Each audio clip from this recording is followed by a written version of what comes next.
तीन सवालों से मैं इस चर्चा की शुरुआत करना चाहता हूं। पहला सवाल, क्या बंपर मतदान से एक बार फिर एनडीए सरकार का रास्ता तय हो गया है?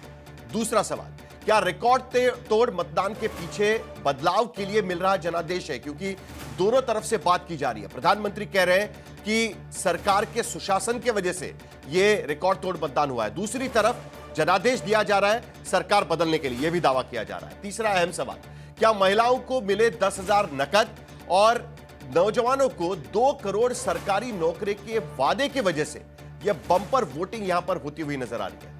तो सबसे पहले तो हम जानना चाहेंगे मेरी पूरे पैनल से कि आखिरकार उनका क्या एनालिसिस है, उनको क्या लगता है कि आखिरकार ये ज्यादा वोटिंग किस वजह से हुई है? क्योंकि अगर हम देख रहे हैं तो करीब करीब 10% का जंप इस वोटिंग प्रतिशत में यहां पर नजर आ रहा है, और कुछ कारण हमने भी यहां पर निकाल के रखे हुए हैं, उसके भी ग्राफिक्स में चलाना चाहूंगा। और आमतौर पर यह दावा किया जा रहा है कि एसआईआर की वजह से जो वोट कटे इसके लिए बेस घटा, और जिसके वजह से लोकसभा के मुकाबले परसेंटेज काफी ज्यादा नजर आ रहा है। लेकिन 2020 के विधानसभा चुनाव के आंकड़े वोटिंग के अगर हम देखें तो वोटर बेस बढ़ा है, तो जिसकी वजह से ये आंकड़े सही नजर आते हैं। दूसरी तरफ यह भी दावा है कि 10,000 रुपए दिए गए, महिला काफी संख्या में बाहर निकली और उसके वजह से भी ये वोटर ज्यादा लग रहा है। और तीसरी अहम बात, हर 4 में से 1 वोटर बिहार के भीतर 18 से 30 साल की उम्र में है, और जिसके वजह से नौकरियों के वादे की वजह से हो सकता है कि बंपर वोटिंग यहां पर नजर आ रही है। तो ये आंकड़े भी धीरे धीरे बाहर आएंगे। लेकिन यशवंत देशमुख, आपसे शुरुआत करना चाहूंगा, आपको क्या लगता है कि आखिरकार ये बंपर वोटिंग इतने साल बाद बिहार के भीतर क्यों नजर आ रही है? 3 इसके एस्पेक्ट है एक्चुअली। MY2 की तरह इसको देखना चाहिए। महिला और युवा 2 अलग अलग। महिलाओं का, जैसा कि आपने साहिल, पिछले 3 महीने से हम लगातार इस बात पे चर्चा कर रहे हैं कि महिलाओं का ट्रैक्शन, महिलाओं का वोट शेयर, ये डिसाइडिंग फैक्टर हो सकता है युवाओं के अलावा। ये MY फैक्टर अब मुस्लिम यादव वाला नहीं है, महिलाओं और युवा का है। युवाओं में 2 हिस्से हैं और दोनों ही हिस्सों के लिए दरअसल मुद्दा रोजगार है। एक बात ये समझ लें। हालांकि 2 हिस्सों के जो रिएक्शन है वो अलग अलग है। एक वो है जिसके लिए रोजगार ही मुद्दा है और जिसके लिए सरकारी नौकरी दुनिया की सबसे बड़ी नियामत है, और उसके ऊपर तेजस्वी यादव का वादा काम कर रहा है, वो उनके लिए निकल के वोट डाल रहा है। दूसरा वो जो कि पलायन कर चुका है या बाहर है या माइग्रेंट है और वापस आया है, जिसको पता है कि सरकारी नौकरी का वादा प्रैक्टिकल नहीं है, उसको ऐसा लगता है, लेकिन वो व्यवस्था में आमूल चूल परिवर्तन चाहता है, अच्छा बिहार चाहता है, और एक प्रोग्रेसिव एजेंडा ड्रिवन बिहार के कारण उसने दुनिया देखी है उस युवा ने, चाहे वो देश के अंदर अलग हिस्सों में गया है समृद्ध राज्यों में या देश के बाहर भी, दुनिया देख करके लौटा हुआ वो बिहारी युवा है। उसको प्रशांत किशोर की बात ज्यादा अपील कर रही है। तो महिलाओं का टर्नआउट एक तरफ जो बढ़ा है वो सीधे सीधे नीतीश कुमार जी के अपने पर्सनल अपील के कारण बढ़ा है। और मैं फिर से साफ करना चाहता हूं कि मैं उसे कतई 10,000 वाला टर्नआउट नहीं मानता हूं।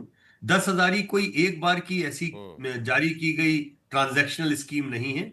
ये नीतीश कुमार की कंटिन्यूएशन वाली स्कीम है, जिसे आप जनरेशनल पॉलिसी कह सकते हैं। अर्थात जो उन्होंने 25 साल पहले साइकिल, पोशाक, किताबें बांटने से शुरू किया था काम, वो लड़की जो आज माँ बन गई, गृहिणी बन गई, आज की तारीख में एंटरप्रेन्योर बन रही है, 10,000 रुपए में अपना एंटरप्राइज खड़ा करना चाहती है। ये वो जर्नी है, एक वो यात्रा है जिसमें नीतीश कुमार को वो फादर फिगर की तरह देखती हैं, और उसमें किसी पार्टी, किसी और चीज का कोई प्रलोभन वो नहीं है। तो मुस्लिम महिला मतदाताओं का महिला निकलना वोटर सीधा सीधा नीतीश कुमार के कारण है, युवा मतदाताओं का निकलना तेजस्वी और प्रशांत किशोर के कारण है। ये इन तीनों चीजों को मिला करके जो है ये टर्नआउट आपको इतना बढ़ा हुआ दिखाई दे रहा है।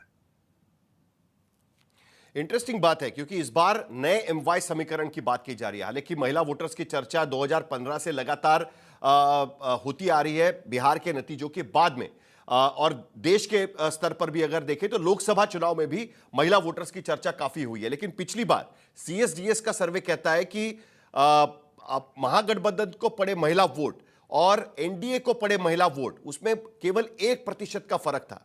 यानी भले ही महिला पुरुषों से ज्यादा संख्या में कई जगह पर वोटिंग के लिए बाहर आ रही हो, लेकिन कुल वोट अगर हम देखें तो उसमें NDA और महागठबंधन के बीच में महिला वोटर्स में ज्यादा फासला यहां पर नजर नहीं आ रहा था। लेकिन अमिताभ तिवारी, एक और दिलचस्प बात यहां पर यशवंत देशमुख कर रहे थे, और मैं युवा वोटर्स के पास एक बार फिर आना चाहता हूं कि तेजस्वी यादव का वादा और प्रशांत किशोर का प्रचार, कल ही हम डिस्कस कर रहे थे तो आशुतोष कह रहे थे कि इस बार तो हमने प्रशांत किशोर को डिस्कस ही नहीं किया फर्स्ट फेज केस में। हो सकता है कि आज हम इसके बारे में डिस्कशन करेंगे, आशुतोष आपके पास भी आऊंगा उसको लेकर।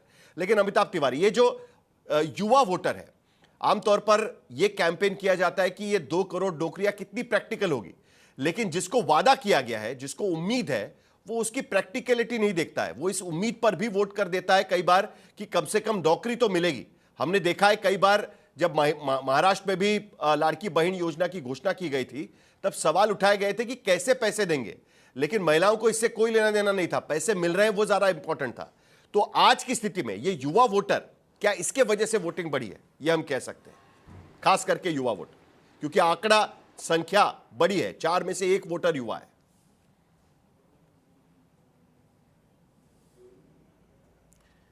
देखिए, जब इलेक्शन कमीशन ऑफ इंडिया महिलाओं और पुरुषों का डेटा तो रिलीज करता है अलग से, लेकिन एज वाइज डेटा रिलीज नहीं करता।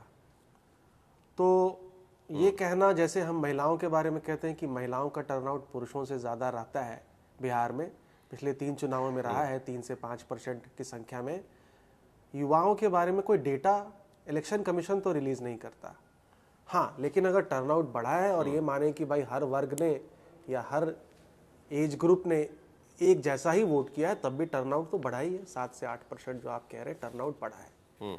इसके 2-3 कारण हैं, और युवाओं में खास करके 2-3 कारण है। एक तो है कि कॉम्पिटिटिव पॉलिटिक्स है ये, एसेंशियली मीनिंग कि जो तीनों गठबंधनों या दलों के जो सपोर्टर हैं, और खास करके युवा सपोर्टर, अगर युवाओं की बात करें, उन्हें ये लगता है कि ये चुनाव जो है वो उनका दल या गठबंधन जीत सकता है। इसीलिए हम देख रहे हैं कि तीनों ही घटक दल के सपोर्टर्स बड़ी संख्या में निकले हैं। युवाओं की अगर बात करें तो युवाओं में भी MY है, यानी युवाओं में भी महिला भी है और पुरुष भी है। तो महिलाओं का टर्नआउट अगर युवाओं में बढ़ा है तो उसके अलग कारण हैं जो यशवंत जी ने बताए हैं, ठीक है। और पुरुषों के जो अगर टर्नआउट बढ़ा है तो वो लार्जली अनएम्प्लॉयमेंट और पलायन की वजह से बढ़ा होगा। इसमें हमने देखा है कि जब हमने पुरुषों से पूछा, जब ट्रैकर्स में, तो पुरुषों में, युवाओं में सबसे ज़्यादा सपोर्ट तेजस्वी यादव को यानी RJD को, उसके बाद भाजपा को, और उसके बाद जनसुराज पार्टी को मिलता हुआ दिख रहा था ओपिनियन पोल्स में, ट्रैकर्स में। एग्जिट पोल की बात नहीं कर रहा हूँ मैं।